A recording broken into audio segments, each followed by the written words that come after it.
Hello, everybody, and welcome to the Ty Brown Show. I'm happy to be with you today. We're going to be talking about some good stuff, in particular, the Mama Bear Syndrome, when to engage and when to let it go. This topic came about. There was actually a pretty funny story behind this. I was driving home with the kiddos, and my oldest son, second oldest child, he likes to talk about, what would win in a fight. And so we were going through all these different, contests between different animals, which animal would win in a fight. And then he said, well, Dad, what if you had a gorilla fighting another gorilla? Which gorilla would win? I said something like, well, probably the bigger gorilla. And then Griffin, who's like a big animal fact man, he's like, well, Daddy, male gorillas grow bigger than female gorillas, so probably the male gorilla would win in the fight. And I said, yeah, probably so.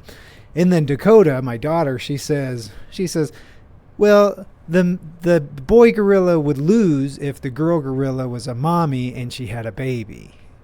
And I just busted up laughing because I thought it was completely adorable that this little woman, this little 7-year-old girl, she would know the power of what we're calling Mama Bear Syndrome.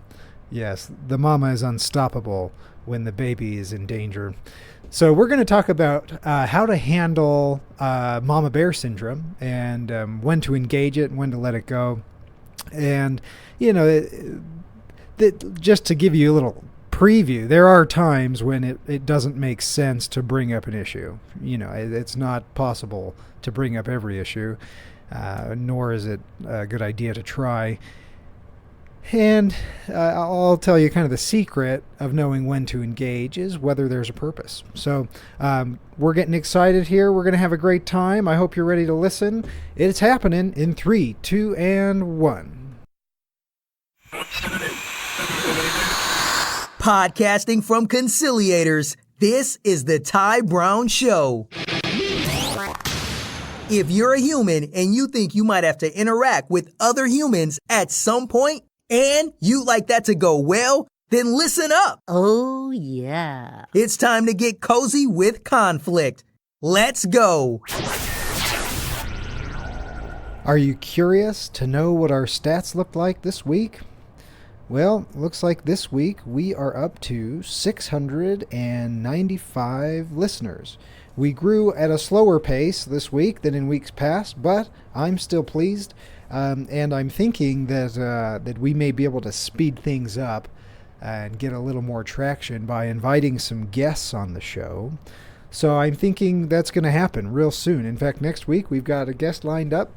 We're going to just contact everyday people. They don't necessarily have to be rich and famous or anything like that. We are going to bring people on the show who have real life, everyday, relatable stories, conflicts, interactions, conversations, all these kinds of things. We're going to bring people on. We're going to talk to them. We're going to figure out how to interact better with other humans, because probably that's going to be needed here in the future sometime for us all. And so I'm hoping that if you have any interest in being on the show, if you want to come and share your story, let me know. We'll get you on the calendar, and we'll come and talk it out, and our 695 listeners can listen and learn from your experience. And spectacular failures are welcome too. Like, you can talk about that time you brought something up only to have it go horribly wrong. So anyway, that's going to happen. I think that'll increase our dispute resolution revolution results. I think we'll get a little more traction that way. Plus, I re-listened to some of the episodes over the weekend, which I'm embarrassed to say I often don't listen to them at all. I just record them and push publish. But last week I listened to a few of them, and although I think a lot of the content's really good, I believe strongly in it, and I've seen it at work. I did feel like the entertainment value could be amped up a little bit, so I'm going to try. We're going to try and make it just a little more fun for everyone. And one way I'm going to do that is we're going to start with the Stop Hitting Yourself segment. After we do stats and a review, we're just going to launch into Stop Hitting Yourself, which is where we review, listener stories, we analyze them and learn from them. So anyway, that's going to happen at the beginning of the show now. So let's see. We already did the stats, 695. The mission of this podcast, in case this is your first time tuning in, it's to make your interactions with others better, to make you more comfortable, more confident in your communication. It's going to help resolve everyday disputes. So last week we talked a lot about leadership, and it's probably like I said, it's probably like our least popular episode so far. But I was sad to see that because it was actually really good. Yeah, you hear that like I'm like over here saying like how good like my episode was. I don't mean it like that. I mean like I stole most of the content anyway from other authors, but it's the principles in it are really good and really helpful. Just as a reminder, the hallmark of really good leaders are really effective teams. And yeah, this kind of has more of a workplace bent to it, but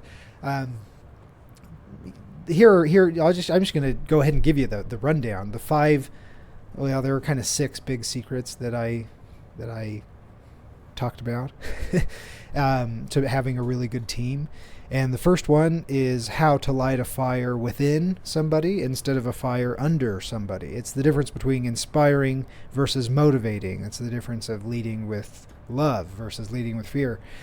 So that's number 1. Number 2 was vulnerability-based trust. Creating an environment where everyone can be completely authentic and completely vulnerable, and there's a measurable trust so that you can bring up any issue without fear of being judged or left, I guess, abandoned as the only person who's being authentic. So that's number 2, creating vulnerability-based trust. Number 3 is to actually disagree more and better. So disagreeing better and more often, it's really easy to do. You just set the expectation that, hey, everyone here is expected to contribute, and you're expected to share what you think, what you feel, how you see things, what do you think the best path forward is. And that's just an expectation thing. You just have to all agree that that's how it's going to be done. And let me tell you, the dialogue that ensues is always really good. And you have to be willing to disagree with each other, and you have to accept that it's not a requirement that there be unanimous consensus on every issue. As long as everyone can talk about how they feel and you can thoroughly explore the issue, then you get, which is the next step, commitment. And that's the next step to effective team is commitment. Commitment is the result of participating in the decision process. Even if your pathway, even if your idea is not the one that is ultimately decided on, you're more likely to commit to the team's objectives if your voice was heard. And then we talked about accountability, peer-to-peer accountability, top-down accountability, but especially proactive individual accountability, where everyone's kind of coming forward on their own accord, taking responsibility for their actions. And then the last one was focusing on team results over individual glory. All right, that was kind of a long review of last week. So if you haven't listened to that episode, go back, learn how to inspire greatness in your teams or your families or your communities or whatever. Okay, so now, this week, the Stop Hitting Yourself segment. Now, why do we call it the Stop Hitting Yourself segment? It's because most of the time our difficult conversations are only difficult because of us. We are very often eliciting the behaviors in others that really bug us. We are often responsible for causing our own heartache in our interactions with others. We basically provoke the responses that we love to hate. So that's why we call it the Stop Hitting Yourself segment. It's also empowering to acknowledge that we are often the cause of our own drama in our lives. Okay, here it goes. This is the story of the mama bear, the adolescent, and the basketball coach. All right, so there's a basketball coach. He's a well-known guy. Does a good job, high school level. Has a young man who's just started playing on the team. Now, this basketball coach is the varsity coach. There are some other coaches for the lower levels. This young man, he's just a freshman, and he's playing on their sophomore basketball team. And this particular young man, he's a great singer. And the varsity coach, who's kind of the big dog, he asks this young man, his player, this freshman, to sing the national anthem at their big home opener for the season and for the varsity game. And the young man's pretty excited about this and takes it real seriously.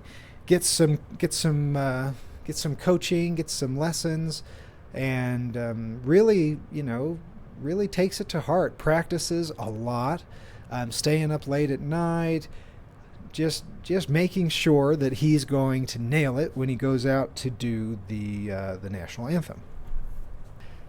So he gets to the game, and shows up early. He's invited some friends and family to come and watch this performance, and he's a little nervous but excited. Goes up to this basketball coach. He says, "All right, coach, I'm ready to go." And the coach says, "Oh yeah, sorry, son. We're gonna have this girl who sings really, really well. We're gonna have her do it today."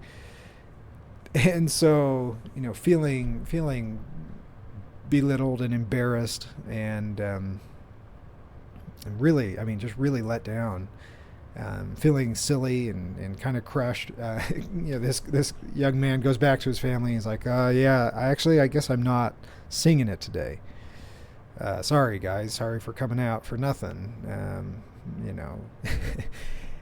Well, it's not surprising that the mother of this young man had Mama Bear syndrome set in. The instinct to protect my child from this cruel person, right? You've been there, moms, right? You felt this. Thoughts like, this coach may win a lot of games, but he is such a loser as a person. Just a loser. He's a loser coach. And what starts happening is these negative feelings start growing. And the mom, and really, all the people who knew about what happened, they start seeing this coach with contempt. Do you remember that light framework we talked about? I think it was in episode 3. We talked about this light framework, how when you view other people, you can see them with your light on, or if you turn it off, it has this effect where you start seeing them with contempt, and then you need to justify this negative view that you have by finding other faults, other flaws, other justifications that make your decision to see them negatively justifiable. So that's what happened, and Mama Bear started finding plenty of flaws, plenty of faults, talking to other parents, and realizing, this program's all politics. This coach, he's not the reason. He's not letting all these kids shine.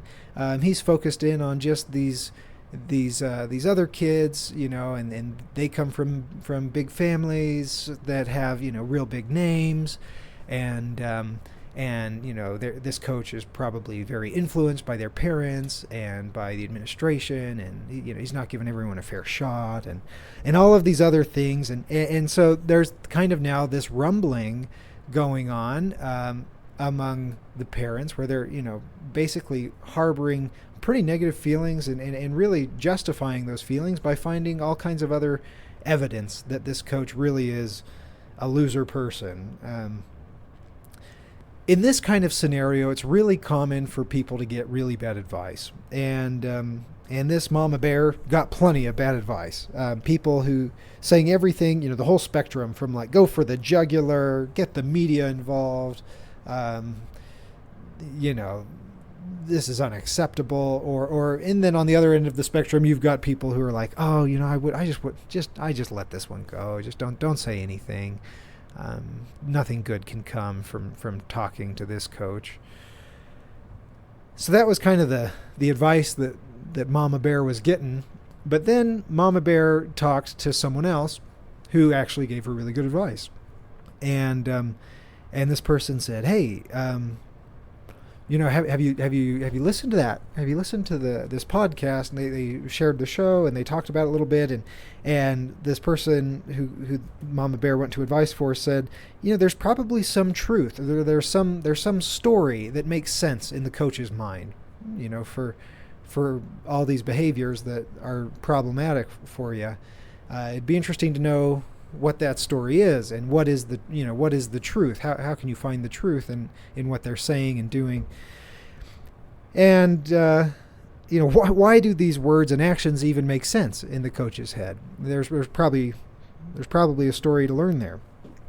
And amazingly, Mama Bear is able to accept this advice and is able to say, you know what, maybe this coach isn't a bad person. Maybe this coach is really great as a coach because he actually really cares about these boys.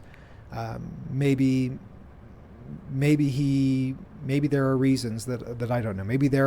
Maybe I've been making all the wrong assumptions, and maybe there are actually legitimate reasons for these problems I'm seeing. So, Mama Bear is gutsy. More gutsy than I dare say probably 99 out of 100 people. Mama Bear sets an appointment with the coach, but not for the purpose of going in and going to battle, and not for there was no even desire to change the coach. That wasn't it at all. The appointment was made just to try and get to understand the coach a little better, and to talk about the future, and to talk about this player, Mama Bear's son. So anyway, amazingly, this conversation goes down, and Mama Bear goes in there, and they start talking. And Mama Bear talks about the legacy of this coach, does a little bit of stroking and talking about what a respectable person they've become in this big community, and that her desire was to get to know the coach a little better, and to let him know that hers was a family with lots of kids that would be coming up through the years, and they're all real passionate about sports, and they just really wanted to be connected to this coach and to have a strong relationship. And they start talking about this young man who's a player, and talking about what a hard worker he is. And Mama Bear mentions, she says, and Coach, when you asked him to do this national anthem, like, he took it real seriously. He was practicing, into the night, hours and hours and hours, took some lessons, really, really took it seriously. And the coach just hung his head and felt so bad. Just felt awful to hear this, even though I think the coach probably feared that this was probably true. I think the coach was hoping that it wasn't, and that this national anthem just wasn't a big deal at all. But he then proceeded to share what really happened on that day of the big game. He said, yeah, so I asked your son to do the national anthem, and that was my plan going in. And then the new athletic director comes waltzing in with this girl, and he says, hey, this girl, she's going to be singing the national anthem. I've asked her to sing the anthem. And the coach was like, no, that was my job, and I found somebody who's planning on doing it. And the athletic director was like, oh, well, we can't have them both do it, so we're going to have my person do it, and we'll just reschedule with your guy. And that was the final word. Athletic director, is in charge in that situation. So the coach shares this story, and suddenly Mama Bear feels a whole lot better about that whole debacle.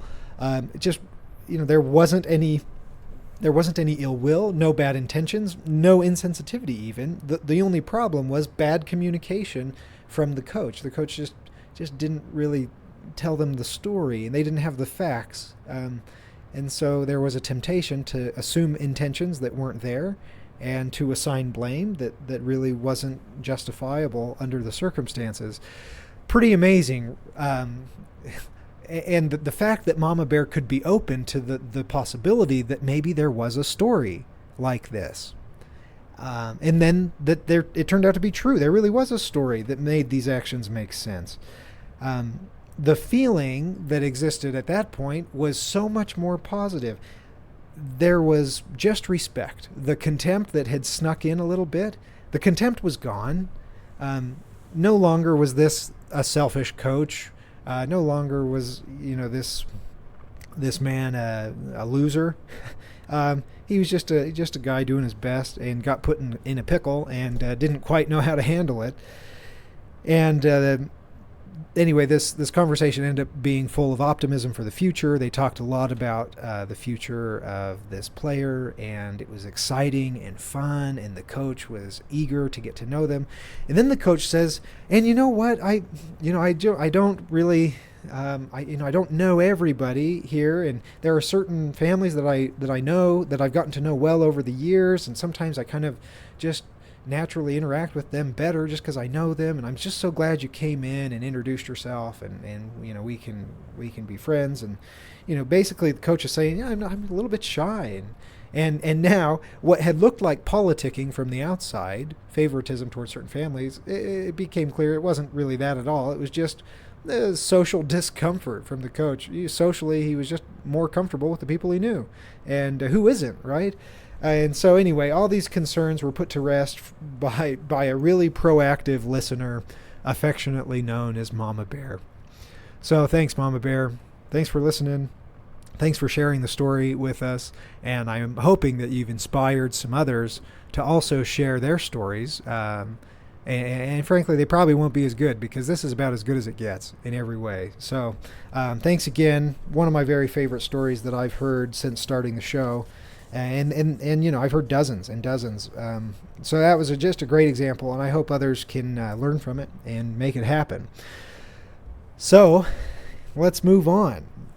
Yeah, doesn't that feel better doing the stop hitting yourself segment right up front? Yeah, it's a lot more fun hearing these real life stories and how these tools can help.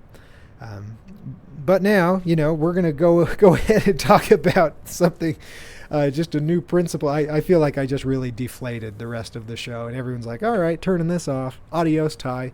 Yeah, don't turn it off. You better not. I'm coming after you if you do. In fact, if you even thought of that, you should be ashamed of yourselves. No, I'm just kidding. All right, but this is, in all seriousness, this next section is, it's really an important one, and I'm not sure I'm going to do it justice. And part of the reason why I'm not so sure is because I have sort of conflicting feelings on it. And I'm just going to kind of tell you what I think, and you can see how it feels and decide what to do. But the real meat of what we're going to be talking about is when to bring up an issue and when to let it go. Right? Now that is I'm convinced that there are no simple rules about this. There's not just a cut and paste, clear cut answer on when to bring something up, when to let it go. Practically speaking, you just can't raise every issue, and even if you could, it's not advisable. Not every issue is worth raising. That's kind of one of the reasons, I sometimes I just feel like we entertain opinions and commentary and input from people that we just shouldn't, people who just shouldn't be sharing. That sounds terrible. It sounds like I'm like against free speech, which I'm not. In fact, I'm actually a real fierce advocate of free speech. I just wish people knew how to use speech better. I wish they wouldn't go around raising every single issue in every forum that exists just because they can. I wish that it was more purposeful. And I hope that those listening to this can become more purposeful in your communications by listening to this instead of just spouting off on every issue. People who do that, I don't think they have very many friends. And if they do have friends, they're friends with you because they are afraid of you. Okay. Like I said, I'm all over the place on this topic.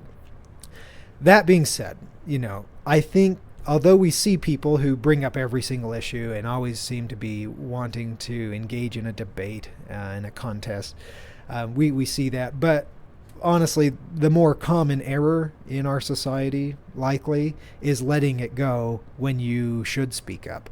This is probably the more common error. Well, I'm going to go and say it's not probably. It's almost certainly the most common problem is letting things go when you need to bring them up. You've heard the phrase, let sleeping dogs lie. Well, I think a lot of us let all dogs, even the dogs that won't let us sleep, lie. and that's a problem. So when what's my guiding star for when to bring up an issue and when to let it go? When people call into conciliators, we do workplace dispute resolution. We help people get along in the workplace. When we get people calling in, a lot of times they're talking to us and they haven't decided if it's worth bringing it up or letting it go, and we kind of walk them through an analysis to help them decide, is this something I let go or bring up? And the real critical question that we ask is this. So in deciding what to do with this, do you have a good purpose behind bringing up the issue? Basically, do you have a destination in mind for bringing up the issue, or are you just launching blindly into space? And not sure which planet you may be headed to. If you don't have a clear purpose, then you're not ready to bring up the issue.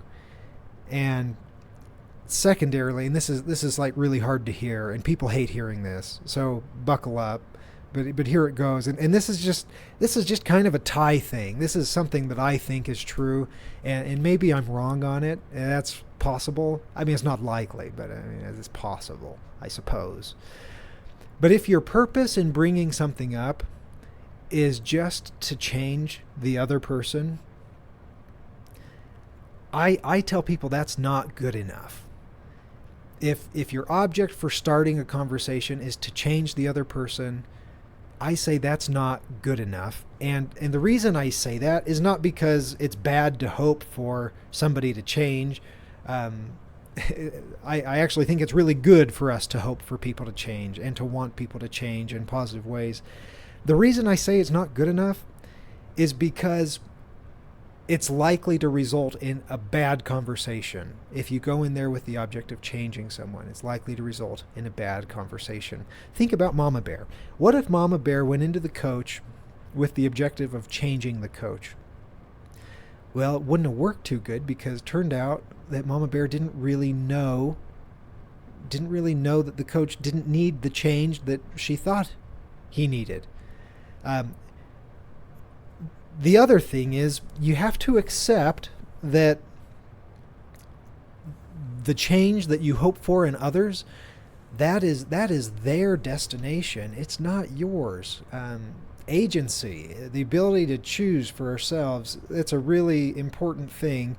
And here's the paradox of it, and I think I've probably talked about this before, but when you go into a conversation with the goal of changing someone, they can sense that, and it will be met with resistance. It triggers defensiveness, and it triggers aggression.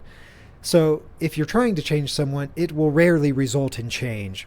However, when you go in with a more noble purpose, especially what we've called in the past mutual learning, if you go into a conversation with the goal of mutual learning, then that is very likely to lead to change.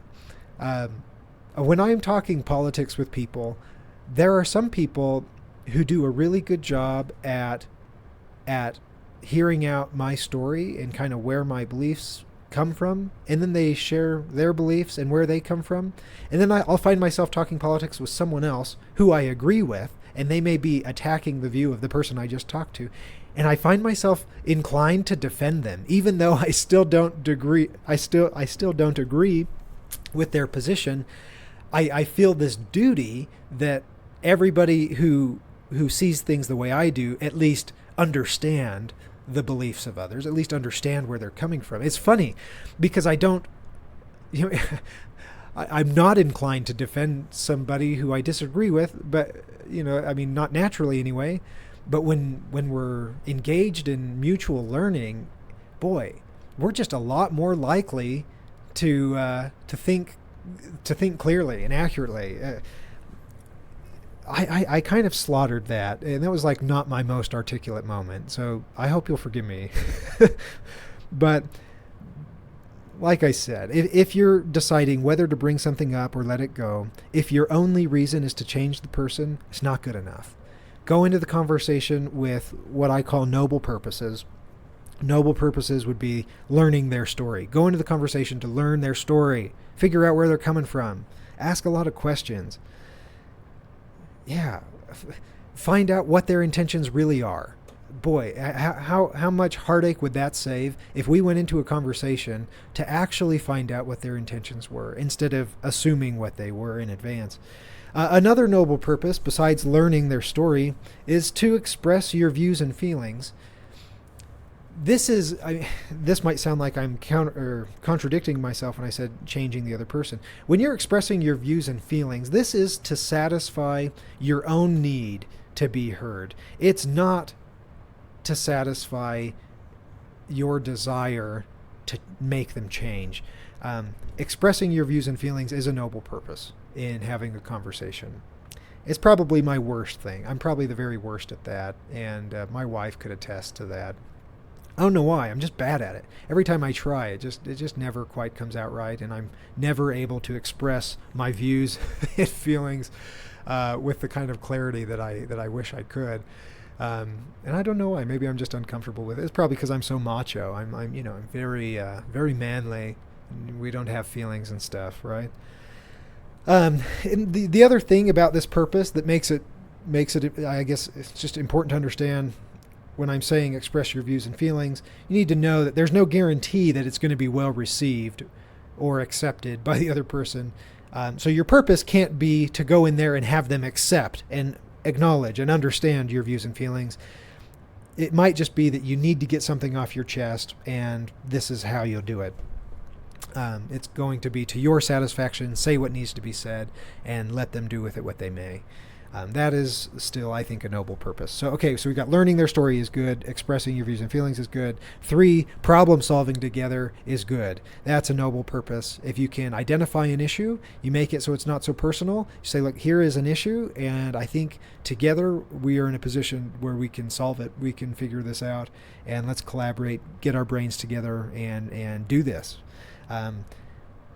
How can we, what would improve this situation going forward? That's a noble purpose. And it's all, if you go into any conversation and those 3 things are your purpose, or any combination of those things, doesn't have to be all of them necessarily.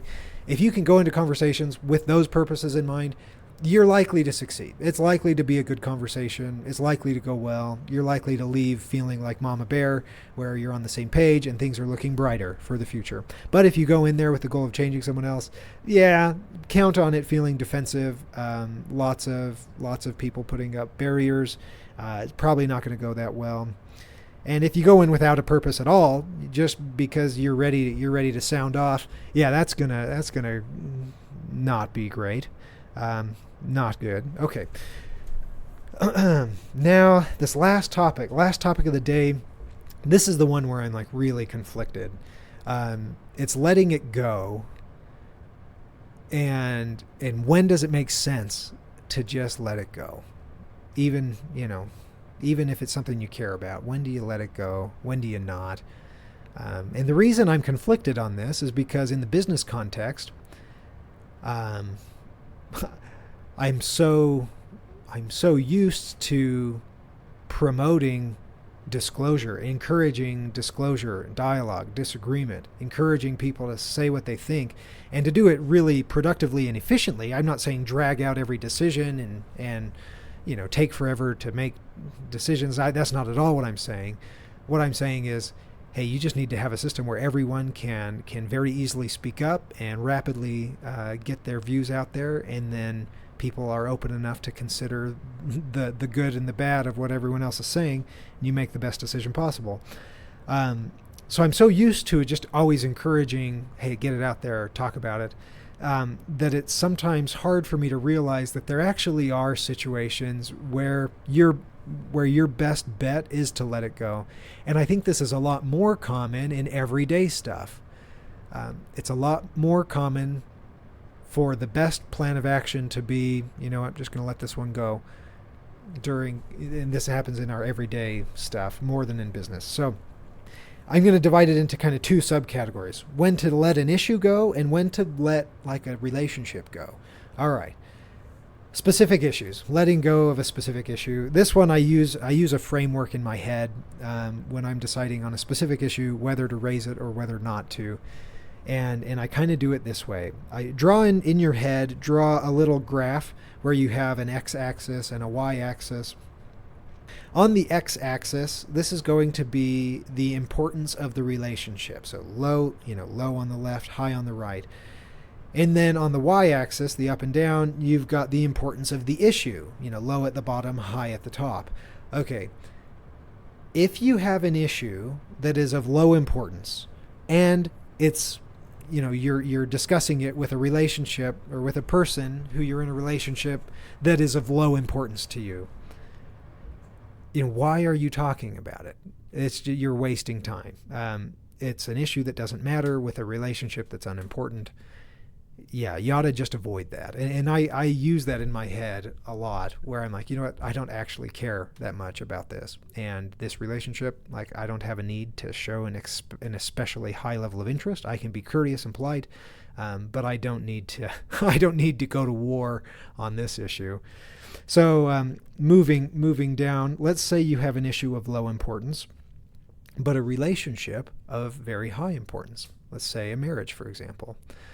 Well, if Emily brings up something that to me is of low importance, well, because I value that relationship so high, even if I see the issue differently, I may engage a little bit, but if it's clear to me that it's a lot more important to her than it is to me, yeah, I am certainly giving up that fight.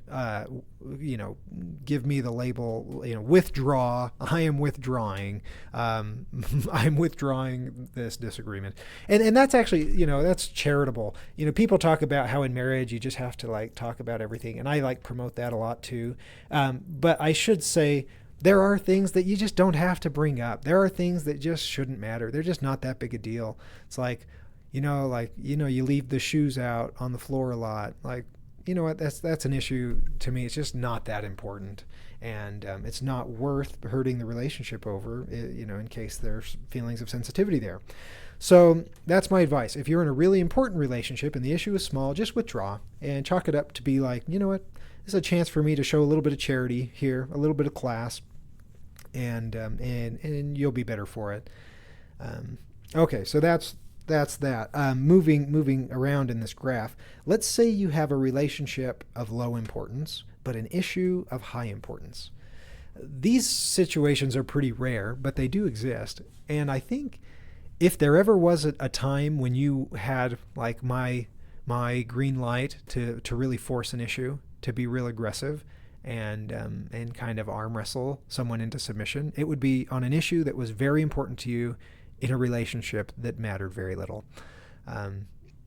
So anyway, that's that. I'm kind of conflicted on that too, because I believe in being Christ-like and a good person. But there are times where I think you need to force an issue, and I certainly do that myself. There are lots of times where I'll force an issue, probably more than I should. In fact, my personality kind of lends to lots of trying to force the issue, and I have to kind of watch this because I do that in circumstances when I shouldn't as well, and it's kind of a dangerous trap.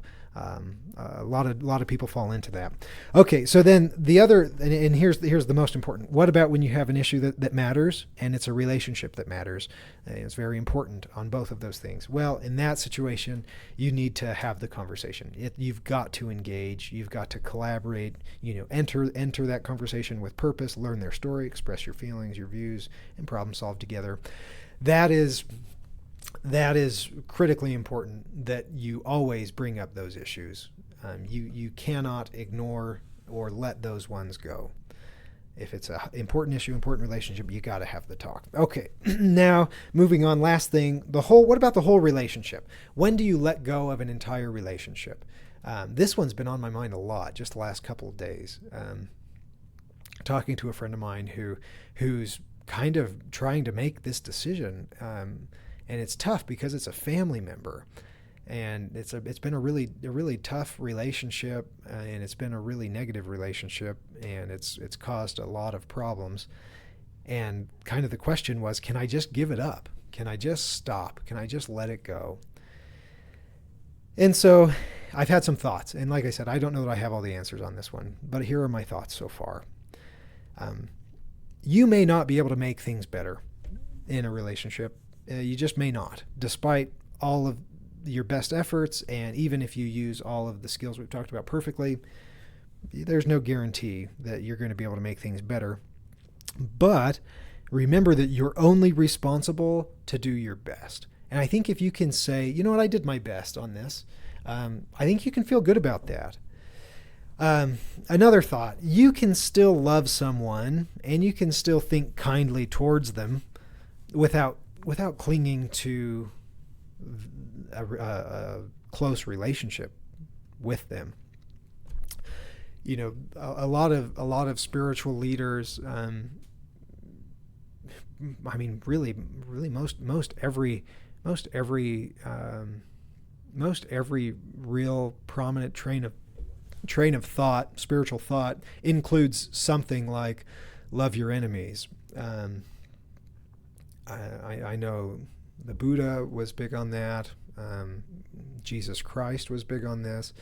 But how is that possible? You know, to love your enemies, that's a higher standard than even just tolerate your enemies.